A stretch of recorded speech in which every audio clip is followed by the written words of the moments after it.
Hi everyone, welcome to UPSCpedia by anujindal.in। Generally एक question students मुझसे हमेशा पूछते हैं कि सर कौन से सब्जेक्ट को हम सबसे पहले कवर करें इन यूपीएससी कॉमर्स ऑप्शनल। तो उससे रिलेटेड सारी डिटेल्स हमें आज की वीडियो में मिलने वाली है, जिसमें हम जानेंगे कि किस सब्जेक्ट को हमें सबसे पहले पढ़ना चाहिए या फिर कैसे हमें अपनी स्टडीज को प्लान करना चाहिए if you are opting for UPSC commerce optional. So let's begin. Myself Harneet Singh, your mentor for UPSC Commerce and Management Optional। तो सबसे पहले हम स्टार्ट करते हैं कि हमारे यूपीएससी कॉमर्स में कौन कौन से सब्जेक्ट्स हमें कवर करने हैं। तो यूपीएससी कॉमर्स में हमारे पास टोटल 10 सब्जेक्ट्स आते हैं, राइट? कौन कौन से? तो बेसिकली हमारे पास दो पेपर होते हैं, एक होता है पेपर वन। पेपर वन के अंदर हमारे पास सेक्शन ए होता है। सेक्शन ए के अंदर सबसे पहले हमारे पास आता है फाइनेंशियल अकाउंटिंग, राइट? फिर आता है हमारे पास कॉस्टिंग या कॉस्ट अकाउंटिंग, फिर आता है हमारे पास टैक्सेशन, फिर आता है हमारे पास ऑडिटिंग। और सेक्शन बी के अंदर हमारे पास पढ़ना होता है हमें financial management,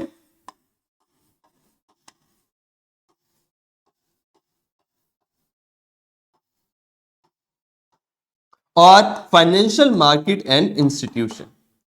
similarly paper two होता है।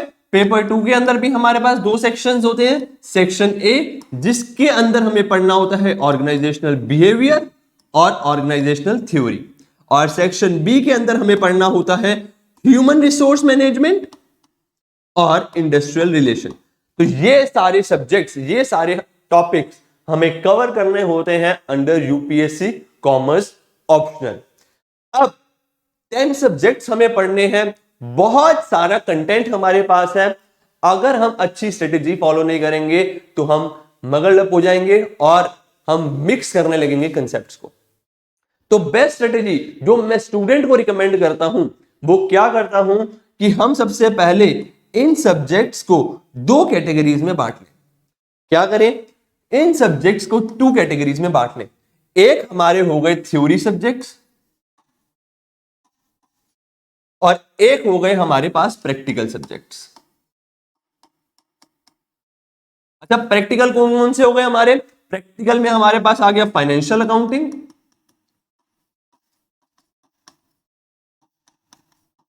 फिर आ गया हमारे पास कॉस्टिंग, कॉस्टिंग के बाद हमारे पास आ गया टैक्सेशन, और टैक्सेशन के बाद हमारे पास फाइनेंशियल मैनेजमेंट। अच्छा, फाइनेंशियल मैनेजमेंट को मैंने प्रैक्टिकल में डाला क्योंकि इससे हमारे पास थ्योरी क्वेश्चंस भी आते हैं और न्यूमेरिकल्स भी होते हैं, बट बेसिक कंसेप्ट समझने वाले होते हैं, ज्यादा थ्योरी कम होती है, तो इसलिए मैंने इसे प्रैक्टिकल में डाला। फिर आता है हमारे पास थ्योरी सब्जेक्ट्स। थ्योरी सब्जेक्ट्स में हमारे पास आ जाते हैं auditing, financial market and institutions, फिर हमारे पास पेपर टू से organisational behaviour, organisational theory, human resource management और इंडस्ट्रियल रिलेशन। तो 6 हमारे पास थ्योरी सब्जेक्ट्स हैं और 4 हमारे पास प्रैक्टिकल सब्जेक्ट्स हैं। जब हम इन सब्जेक्ट्स को 2 कैटेगरीज में डिवाइड कर लेंगे तो हमें करना क्या है कि साथ में एक प्रैक्टिकल सब्जेक्ट लेना है और साथ में एक थ्योरी सब्जेक्ट लेना है। मतलब हम सारे सब्जेक्ट्स एक साथ कवर करना स्टार्ट नहीं करेंगे और ना ही हम एक बारी में एक सब्जेक्ट उठाएंगे। सर एक बारी में एक सब्जेक्ट क्यों नहीं उठाना? द आंसर इज, जब हम पढ़ने बैठते हैं तो मेरे साथ तो बहुत बार होता है और बहुत स्टूडेंट्स के साथ भी होता ही है कि जब हम एक सब्जेक्ट उठाते हैं तो हम धीरे धीरे बोर होने लग जाते हैं, राइट? क्योंकि अगर हम एक ही सब्जेक्ट पूरे दिन पढ़ते रहेंगे या मैक्सिमम टाइम उसे डिवोट करेंगे तो हम बोर होने लग जाते हैं। तो इसीलिए बेस्ट स्ट्रेटेजी क्या रहती है कि हम दो सब्जेक्ट्स को एक साथ उठाएं। ना हमें दो से ज्यादा उठाने हैं ना दो से कम उठाने। जब हम दो सब्जेक्ट्स उठाएंगे तो अब चांस हमें ऑप्ट करने हैं 2 सब्जेक्ट्स। तो जब हम 2 सब्जेक्ट्स ऑप्ट करेंगे, हम ऑप्ट करेंगे एक प्रैक्टिकल में से और एक थ्योरी में से। कि मैंने एक थ्योरी का सब्जेक्ट उठा लिया और एक प्रैक्टिकल का सब्जेक्ट उठा लिया। ठीक, तो दिन में हमें 2 सब्जेक्ट्स पढ़ने हैं एक साथ। तो स्टूडेंट्स पूछते हैं सर कैसे पढ़े, तो एक थ्योरी सब्जेक्ट उठाना है और एक प्रैक्टिकल सब्जेक्ट उठाना है। नाउ द क्वेश्चन इज कि सर कौन सा थ्योरी सब्जेक्ट उठाएं, कौन सा प्रैक्टिकल सब्जेक्ट उठाएं। So it is your call कि हमें कौन सा थ्योरी सब्जेक्ट उठाना है और कौन सा प्रैक्टिकल सब्जेक्ट उठाना है। अगर आपको किसी सब्जेक्ट को डिफिकल्ट लग रहा है तो आप उसे पहले कवर करना चाहते हैं तो आप वो उठा लो। अगर कोई सब्जेक्ट इजी लग रहा है और आप चाह रहे हो कि उसे जल्दी खत्म करके साइड में रख दूं तो आप वो भी उठा सकते हो। इट्स टोटली योर कॉल कि आपको कैसे पढ़ना पसंद है। बट कुछ पॉइंट्स उसमें भी हम ध्यान में रखेंगे when we are selecting our subjects.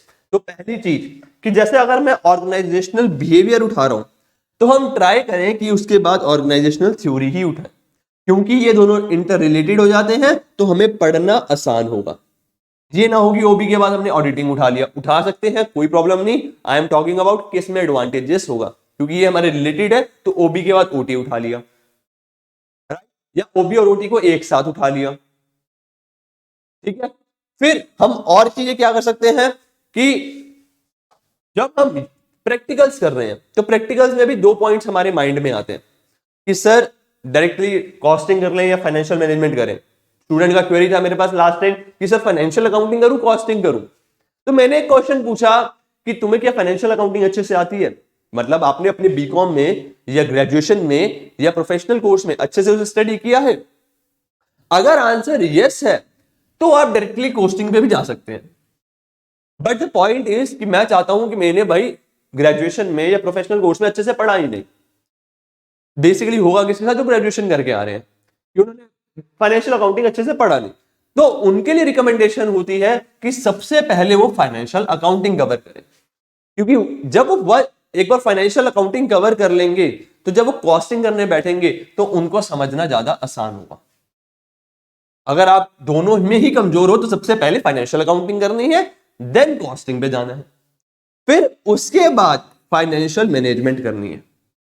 मतलब अगर आप स्टार्टिंग से प्रिपेयर कर रहे हो तो और आपका बेस भी कुछ खास नहीं है तो सबसे पहले आपको फाइनेंशियल अकाउंटिंग करनी है, फिर कॉस्टिंग करनी है, फिर आप फाइनेंशियल मैनेजमेंट कर सकते हो।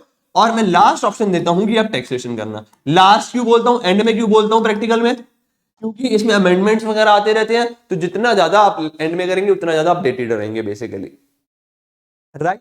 और टैक्सेशन के अलावा ये तीनों सब्जेक्ट्स ज्यादा इंपॉर्टेंट है, ज्यादा वेटेज रखते हैं। ठीक है, तो आप ये सीक्वेंस फॉलो कर सकते हो।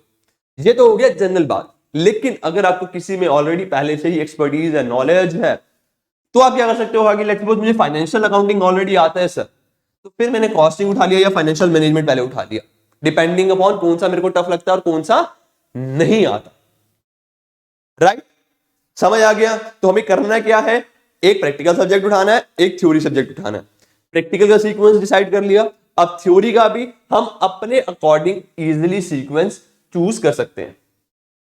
हम क्या कर सकते हैं, जिनकी ज्यादा वेटेज है पहले उनको उठा सकते हैं, क्योंकि हमारा ऑडिटिंग और एफएमआई की कम वेटेज होती है as compare to OB and OT. या फिर हम अपना रैंडम अपने मन के अकॉर्डिंग जो हमें ऑलरेडी आता है उसको बाद में कर लिया, जो हमें टफ लग रहा है उसे पहले कर लिया। जिस भी स्ट्रेटेजी को आप फॉलो करते हो उसके अकॉर्डिंग किसी भी एक थ्योरी पेपर को आप चूज कर सकते हो। ठीक, समझ आ गया। So that's all for today.